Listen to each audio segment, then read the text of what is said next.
Hi friends! So today I'm going back in time. Yes, it is the 1950s and I am Betty Crocker. Miss Betty Crocker.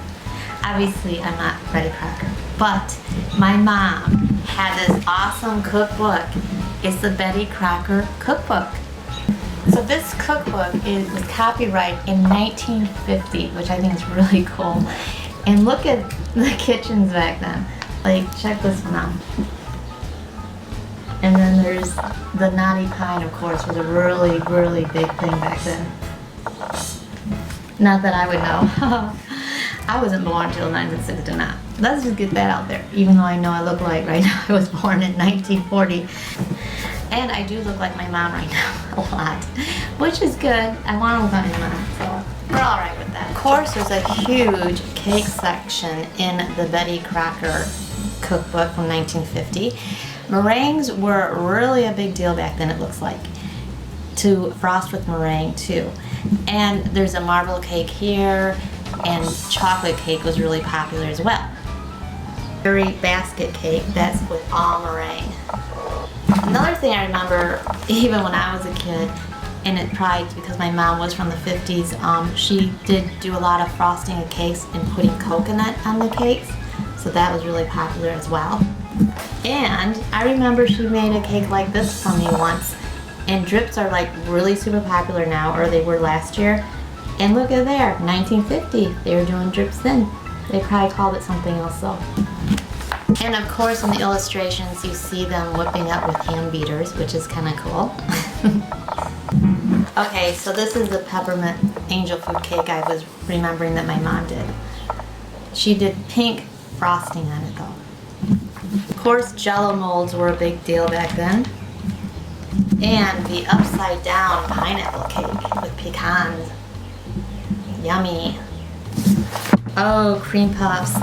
Okay, so on my channel, I'm totally gonna make these. My mom made these a lot growing up, and they're the cream puffs with the pastry cream in them. Not whipped cream, but pastry cream.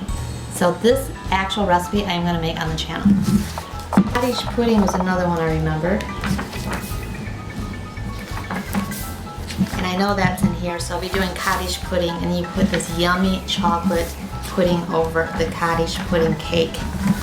So it's kind of like a custard cake. It is so good.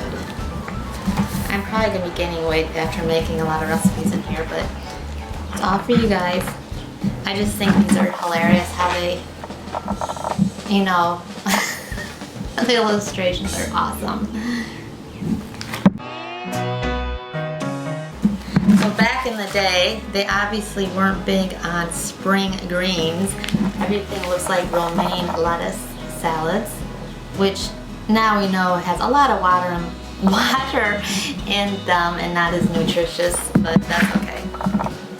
Because back then, you know, they're all into this, yeah, the good old butter.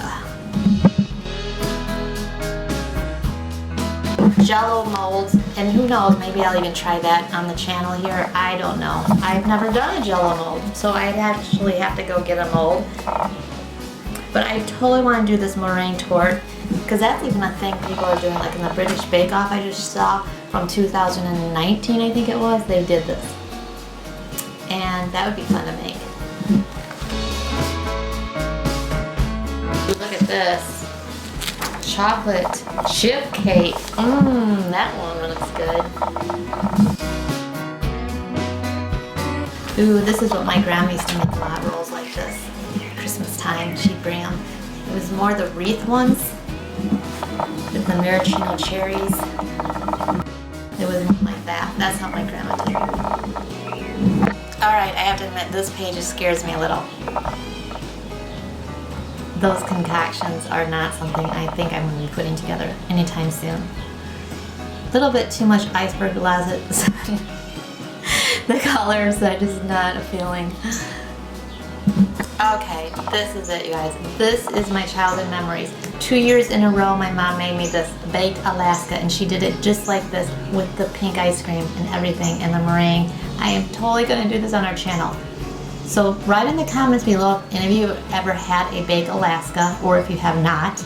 You literally put this in the oven and it has ice cream in it. So it's very fun and cool, and kids love it and adults alike, and it's just really an elegant dessert, really. And I mean, I think it's timeless. So this I will be making, and I will be sharing the recipe for it too. Oh, it looks so retro and cool. I love it.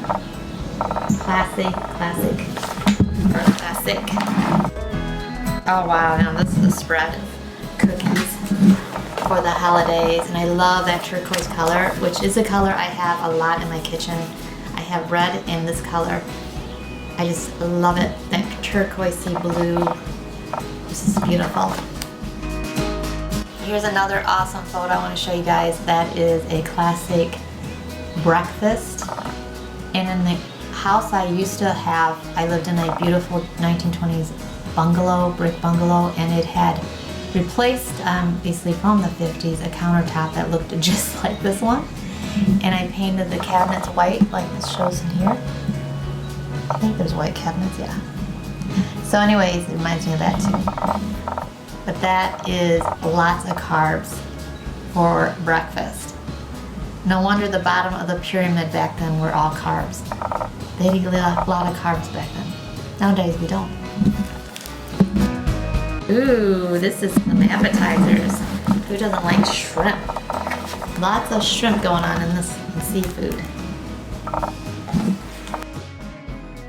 This does not look appetizing. I don't know. I'll pass on that one. But I do remember my great aunt who died in 1992 when she was 90. She was awesome. Loved her.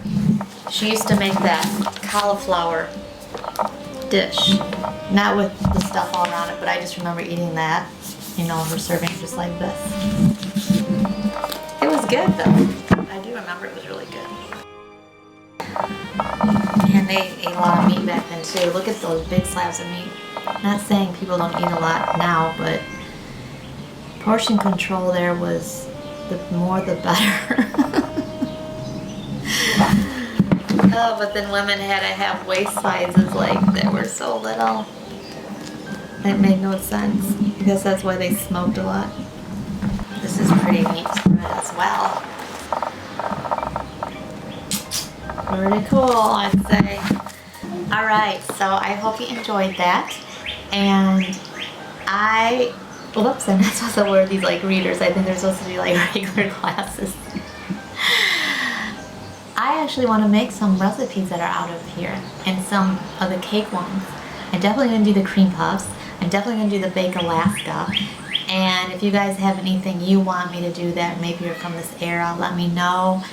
And I probably would do a couple other ones that I see too that look really yummy. I just think it's a very cool classic book, and my memories, because my mom made so many recipes that were in here. And I just thought I'd share with you, and I hope you enjoyed this. And my dressing up like the 50s was kind of impromptu. I thought, why not, you know? I thought it'd be kind of fun. So, and I wanted to share one more thing, and that was this other cookbook I have. And I don't know if any of you have this, because this came out later. But this is a Better Homes one, and this one did come out in 1969, the year I was born. But it was to my sister, who was probably, well, she's 8 years older than me, so she was an 8 when this, so this was when she was 8. And this is, I probably won't make any recipes out of it just because it's like children's, you know, one. But it brings back lots of memories too. You know, it just has basic things like French toast and Tutti Frutti Sparkle Punch, but it's pretty cute. And how to make a root beer, well, this one's called a Grape Float. A Grape Float? Yeah. Not a root beer float. Never had a grape float before. That's interesting. So, I don't know, maybe some of you have this book. I remember making things out of it because it was my sister's, so it was at her house. And anyways, that's all I have for today, and thanks for watching. It was kind of a impromptu video. I just found this today and thought, you know what, I'm going to share it with you guys, kind of like a show and tell, and I want to make some things out of here this summer. So thanks for watching, and enjoy your evening. Talk to you soon. Bye.